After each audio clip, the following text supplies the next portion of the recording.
مفتی خالد الازہری کے اصلاحی بیانات اور وظائف کے لیے مفتی صاحب کا یوٹیوب چینل سبسکرائب کریں۔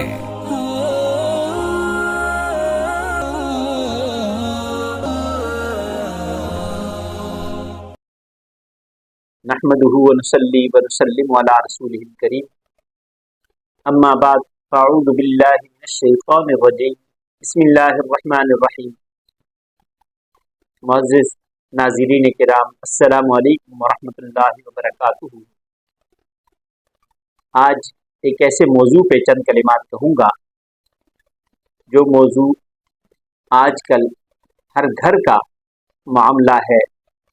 ہر گھر میں نا اتفاقی لڑائی جھگڑے بڑھ رہے ہیں، اور ان نا اتفاقیوں اور لڑائی جھگڑوں کا جو بنیادی سبب ہے وہ یہ ہے پریشانیاں، مختلف پریشانیاں جو کہ انسان نے اپنے اوپر حاوی کر لی ہیں۔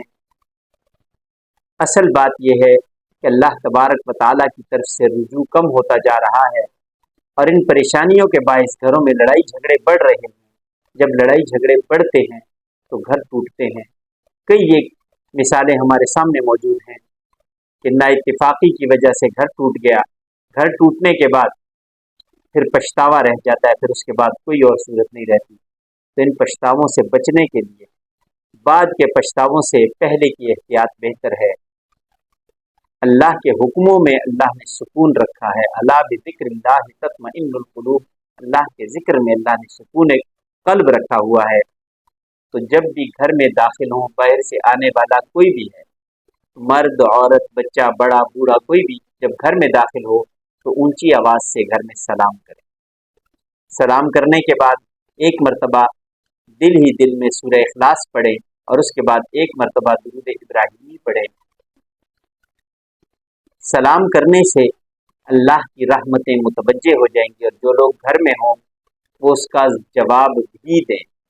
ایسے نہ ہو کہ باہر سے آنے والا تیور اپنے بگاڑ کے اندر داخل ہو، منہ چڑھایا ہوا ہو، غصے سے داخل ہو، تو پھر وہاں پہ رحمتیں کہاں آئیں گی؟ اور جو گھر کے اندر لوگ ہوں وہ بھی آنے والے کا خندہ پیشانی سے مسکراہٹ کے ساتھ اس کا استقبال کریں، تو آنے والے کی بھی تھکاوٹ ساری دور ہو جاتی ہے، اور اللہ کی رحمتیں بھی نازل ہوتی ہیں۔ ایک ایسا وظیفہ جو گھر کے سکون کے لیے بہترین عمل ہے، گھر کے اندر سورہ یاسین کا پڑھنا۔ سورہ یاسین صبح اور شام دو وقت گھر میں پڑھی جائے تو جس گھر کے اندر اس کا معمول ہوتا ہے وہاں پہ اللہ تبارک و تعالیٰ کی طرف سے سکینہ نازل ہوتا ہے، اور اللہ تبارک و تعالیٰ اس گھر میں سکون پیدا فرماتے ہیں، آپس میں اتفاق اتحاد پیدا ہوتا ہے۔ تو کوشش کیجیے کہ گھروں کو سکون کا باعث بنائیں۔ ایسا نہ ہو جب گھر میں بے سکونی ہوتی ہے تو گھر کے افراد باہر سکون تلاش کرنے کی کوشش کرتے ہیں۔ تو اس لیے جس گھر میں سورہ یاسین صبح اور شام پڑھی جاتی ہے اس گھر میں اللہ تبارک و تعالیٰ کی طرف سے سکون نازل ہوتا ہے، اور جب سکون ہوتا ہے تو گھر کے لوگ خوشحال ہوتے ہیں، ہر طرح کا سکون آ جاتا ہے۔ اس لیے کوشش کریں کہ سورہ یاسین گھر کے اندر پڑھیں، اور جو بھی وقت آپ کو گھر میں ملے اس میں اللہ تبارک و تعالیٰ کا کوئی نہ کوئی ذکر ضرور کرتے رہیں، اس لیے کہ جب ذکر کیا جائے گا تو دلوں میں سکون اور اطمینان ہوگا، نمازوں کی پابندی کی جائے گی تو اللہ تبارک و تعالیٰ راضی ہوں گے۔ جب اللہ راضی ہوں گے تو پھر آسانیاں پیدا ہوں گی، اور جب آسانیاں پیدا ہوگی تو سارے معاملے سیدھے ہوں گے۔ زندگی باقی، ملاقات باقی۔ وآخر دعوانا